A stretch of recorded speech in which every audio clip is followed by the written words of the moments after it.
Shalom, selamat pagi Bapak Ibu Saudara pendengar yang kekasih.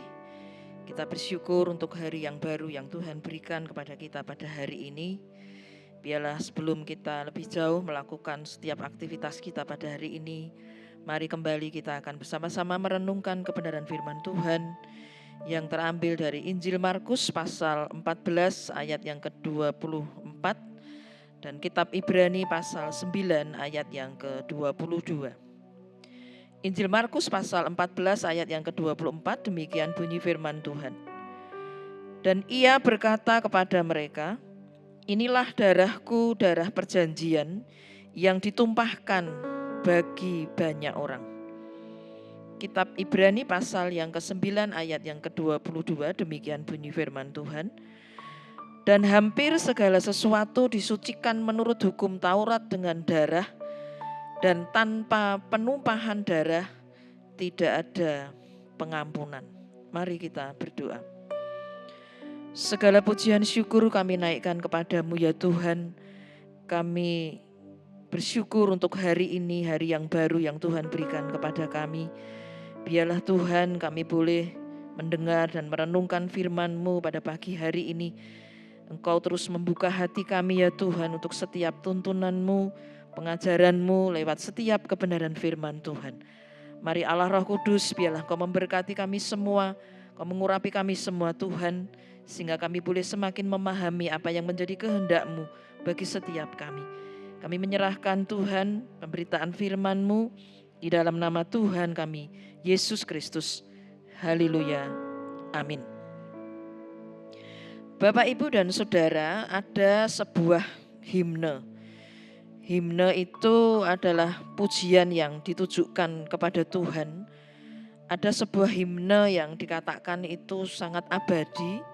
Sebuah himne tradisional Amerika yang diciptakan oleh seorang pendeta baptis dan beliau juga adalah seorang profesor, yaitu Robert Lowry pada tahun 1876 yang berjudul Nothing But the Blood of Jesus, atau diterjemahkan tidak ada apa-apa selain darah Yesus. Himne ini menggambarkan penebusan dosa melalui kematian Tuhan Yesus, melalui darah Yesus. Kata-kata di dalam bait di himne itu adalah, apa yang dapat menghapus dosa saya? Tidak ada kecuali darah Yesus. Apa yang dapat membuat saya sembuh kembali? Tidak ada kecuali darah Yesus. Tidak ada yang dapat menebus dosa, tidak ada selain darah Yesus. Dari kata-kata di dalam bait di himne ini, kalau disimpulkan atau dirangkum menjadi sebuah kalimat, yaitu dosa dapat dihapus hanya oleh darah Yesus Kristus. Di dalam Injil Markus pasal 14 ayat yang ke-24 yang sudah kita baca tadi, di situ dikatakan, dan Yesus berkata kepada mereka, inilah darahku, darah perjanjian yang ditumpahkan bagi banyak orang.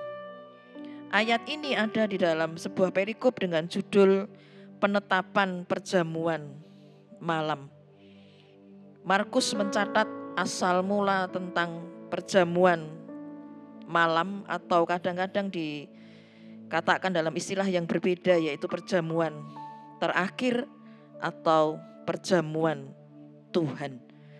Karena ini memperingati perjamuan Paskah, di mana Tuhan Yesus makan dengan murid-muridnya yang sering disebut sebagai bagian untuk pengucapan syukur atau Ekaristi. Kita mengucap syukur kepada Allah atas karya Kristus untuk kita. Bapak, Ibu, dan Saudara yang dikasihi Tuhan, kematian Tuhan Yesus Kristus di kayu salib memeteraikan sebuah perjanjian baru antara Allah dan kita, umatnya. Sangat berbeda dengan di perjanjian lama, pengampunan dosa melalui darah korban binatang. Kita bisa lihat di dalam kitab Keluaran pasal 24 ayat 6 sampai yang ke-8. Tuhan Yesus menyerahkan dirinya sendiri sebagai anak domba Allah yang tidak bercela, sebagai korban sempurna yang akan mengampuni dosa kita semua. Dan darahnya yang tercurah memeteraikan perjanjian yang baru antara Allah dan kita. Mengapa pengampunan dosa memerlukan penumpahan darah? Apakah ini menunjukkan Allah yang melakukan sesuatu itu dengan sekehendak hatinya?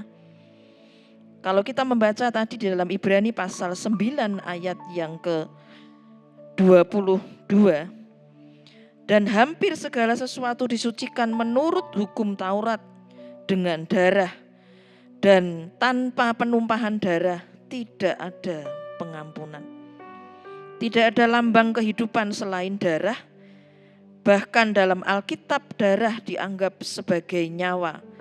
Seperti dalam Imamat pasal 17 ayat yang ke-11.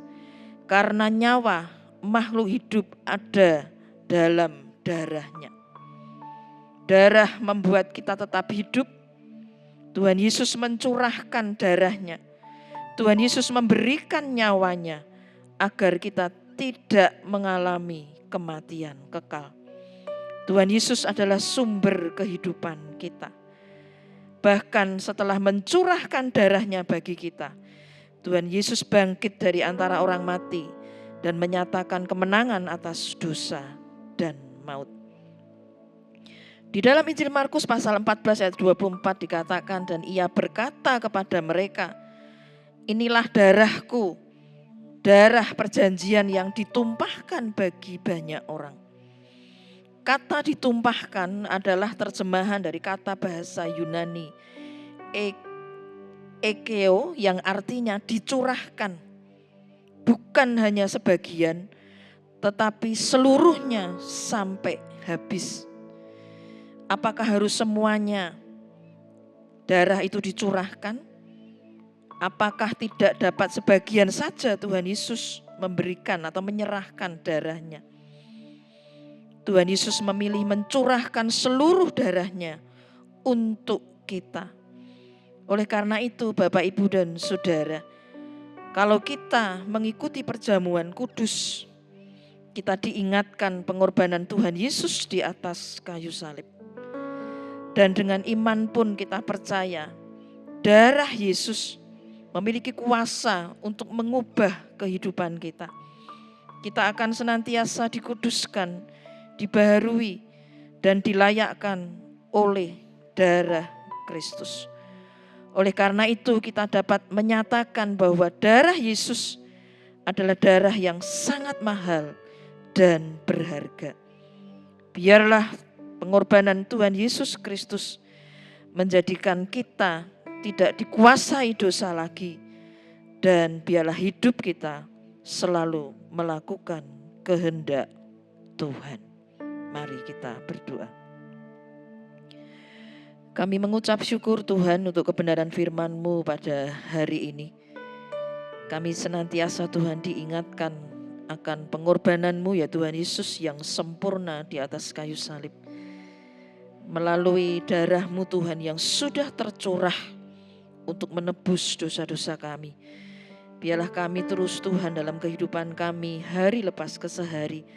Kami senantiasa memiliki komitmen untuk hidup benar di dalam kehidupan kami ini Tuhan. Dan kami mau senantiasa hidup seturut dengan kebenaran firman-Mu. Tuhan, biarlah pada hari ini kami menyerahkan seluruh kegiatan kami, aktivitas kami ya Tuhan ke dalam pimpinan-Mu. Kami yang studi, kami yang bekerja Tuhan, apapun yang kami lakukan, biarlah Tuhan akan memberkati. Apapun yang kami lakukan Tuhan Kau buat berhasil.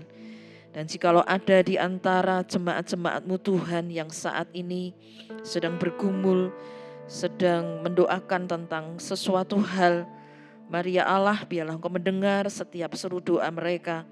Engkau Engkau yang akan menjawab, Engkau yang akan menyelesaikan setiap pergumulan jemaat-jemaat-Mu. Terima kasih Tuhan. Kami menyerahkan doa kami hanya di dalam nama Tuhan kami Yesus Kristus. Haleluya. Amin. Terimalah berkat Tuhan. Tuhan memberkati engkau. Tuhan menyinari dengan wajah-Nya dan memberikan engkau kasih karunia. Tuhan menghadapkan wajah-Nya kepadamu dan memberikan engkau damai sejahtera. Biarlah berkat damai sejahtera, kekuatan yang berasal dari Allah Bapa, Tuhan Yesus dan Allah Roh Kudus, di dalam nama Tuhan Yesus Kristus, akan senantiasa menyertai kita dari sekarang sampai selama-lamanya. Haleluya. Amin.